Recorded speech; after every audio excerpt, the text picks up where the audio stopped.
राजेश और सुमित्रा एक ही कॉलेज में एक साथ एक ही क्लास में पढ़ते थे।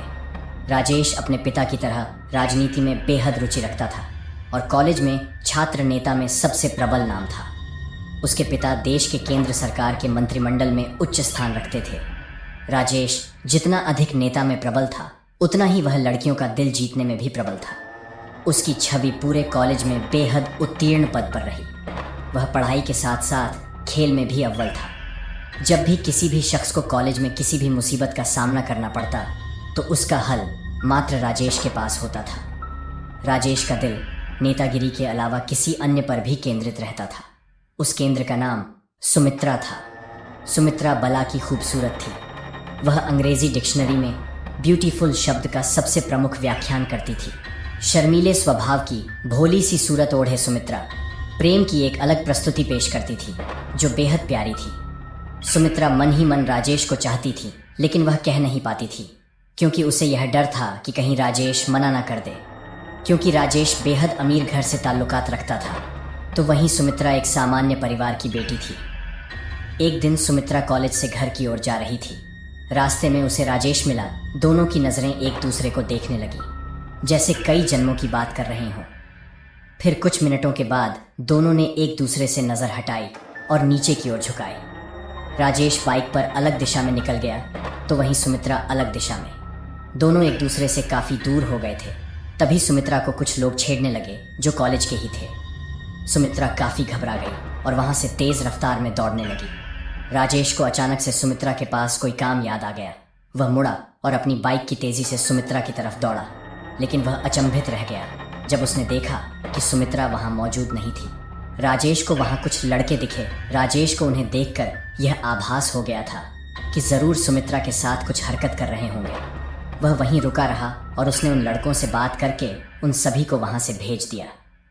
कॉलेज के सब लड़के राजेश से डरते थे, क्योंकि वह किसी के साथ भी अन्याय सहन नहीं कर सकता था। जैसे ही वह गए, राजेश ने सुमित्रा को ढूंढने की कोशिश की, लेकिन वह काफ़ी देर तक नहीं मिली। परंतु जैसे ही वह वापस जा रहा था, तभी उसको किसी के रोने की आवाज़ आने लगी। यह आवाज़ एक गली से आ रही थी। राजेश ने उस गली की तरफ मुड़कर देखा तो सुमित्रा को पाया। सुमित्रा काफ़ी भयभीत थी। राजेश ने उसे अपनी बाहों में ले लिया और उसे भरोसा दिलाया कि वह उसे कुछ नहीं होने देगा। समय बीतने लगा और दोनों के प्रेम को अब नए रिश्ते की डोर में बांधने की बातें होने लगी। सुमित्रा और राजेश दोनों का विवाह होना तय हुआ। सुमित्रा ने बताया, वह अनाथ है, उसका कोई नहीं है, वह बिल्कुल अकेली रहती है। इस पर कियों ने राजेश के घर से आपत्ति दर्ज की, लेकिन राजेश का सुमित्रा के प्रति प्यार देखकर वह शादी कराने को राजी हो गए। उनकी जोर शोर में शादी संपन्न हुई। दोनों एक दूसरे में बेहद खुश थे। 3 अगस्त को प्लान बनाकर दोनों अपना हनीमून मनाने हिमाचल प्रदेश के शहर कसौली पहुंचे। कसौली के प्रसिद्ध रेस्टोरेंट कसौली पैराडाइज में अपने प्यार भरे लम्हे बिताने के लिए उन्होंने वहां के मैनेजर से एक कमरा बुक करवाया। राजेश ने सुमित्रा से कमरा चुनने को कहा। वह रेस्टोरेंट 5 मंजिला था। सुमित्रा ने सुझाव दिया कि कमरा तीसरे मंजिल पर ही लेंगे। ऐसा उसने इसीलिए कहा था क्योंकि रेस्टोरेंट के तीसरे मंजिल से पहाड़ों का बेहद मनमोहक दृश्य नजर आता था। इसी कारण तीसरी मंजिल के कमरे महंगे भी होते थे और जल्दी फुल भी हो जाते थे। मैनेजर ने उन्हें 304 नंबर की चाबी दी और वेटर को बुलाया ताकि वह सामान लेकर जा सके। लेकिन सुमित्रा उस मैनेजर से जिद करते हुए कहने लगी कि उसे 308 नंबर की चाबी चाहिए। मैनेजर ने उन्हें मना किया और कहा कि वह कमरा अभी रेनोवेशन होना है, लेकिन सुमित्रा बार बार वही कमरा खुलवाने के लिए बोलती रही। राजेश ने भी सुमित्रा के प्यार में उसकी जिद को पूरी करने के लिए मैनेजर से गुहार लगाई। शुरू में तो मैनेजर नहीं माना, लेकिन अंत में उसे भी मानना पड़ा, क्योंकि राजेश ने ज़्यादा धन लाभ देने का वायदा किया था। दोनों कमरे में एक दूसरे को निहार रहे थे, साथ ही साथ पहाड़ों को भी, जो कसौली की खूबसूरती को बखूबी दर्शा रहे थे। जैसे ही दोनों एक दूसरे के प्यार में डूब रहे थे और सारी हदें पार करने की ओर बढ़ रहे थे, तभी एक अजीब सी आवाज़ ने दस्तक दी। राजेश ने पहले कमरे के हर एक कोने में देखा कि कहीं कोई खिड़की खुली न रह गई हो। वह उठा, लेकिन कोई भी खिड़की नहीं खुली थी। पर फिर भी उसे किसी के चलने की आवाज़ पूरे कमरे में सुनाई दे रही थी। वह डर के मारे बेड पर मुड़कर देखने लगा, लेकिन वह देखकर अचंभित रह गया। वहां सुमित्रा मौजूद नहीं थी। वह डर की सीमा को लांघ चुका था। पूरे कमरे में वह अब सुमित्रा सुमित्रा चिल्लाने लगा। कमरे के बाहर जाने की कोशिश की, लेकिन कमरा मानो किसी ने बाहर से बंद कर दिया हो।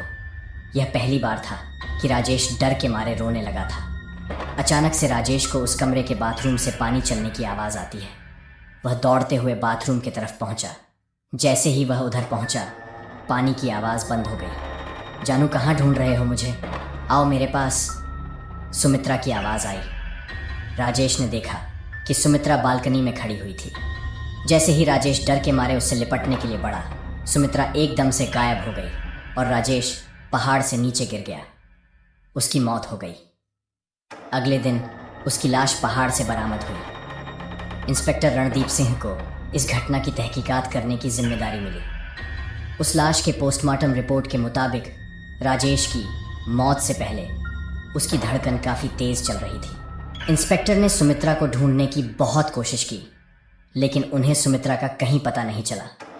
इंस्पेक्टर ने मैनेजर से सीसीटीवी कैमरे की फुटेज मांगी, परंतु वह रिकॉर्डिंग देखकर परेशान हो गया, क्योंकि सीसीटीवी कैमरे में सुमित्रा की कोई फोटो दिखाई नहीं दी। इंस्पेक्टर को यह मैनेजर की चाल लगती है। इंस्पेक्टर राजेश के घर पर उसकी मौत की खबर लेकर पहुंचा। सभी परिवार वाले आहत हो जाते हैं। इसी वक्त राजेश का भाई इंस्पेक्टर से सुमित्रा के बारे में पूछता है। इंस्पेक्टर कहता है कि कमरे में तो हमें कोई नहीं मिला। सब घर वाले कहते हैं कि राजेश और सुमित्रा का हाल ही में विवाह हुआ था। इंस्पेक्टर ने उन्हें सुमित्रा के परिजनों को फ़ोन करने को कहा। इंस्पेक्टर को फिर पता चला कि सुमित्रा का तो कोई है ही नहीं। वह कॉलेज में भी पता करने गया तो पता चला कि कॉलेज में सुमित्रा नाम की किसी लड़की ने कभी एडमिशन लिया ही नहीं था। वह वाकई में एक भूत था।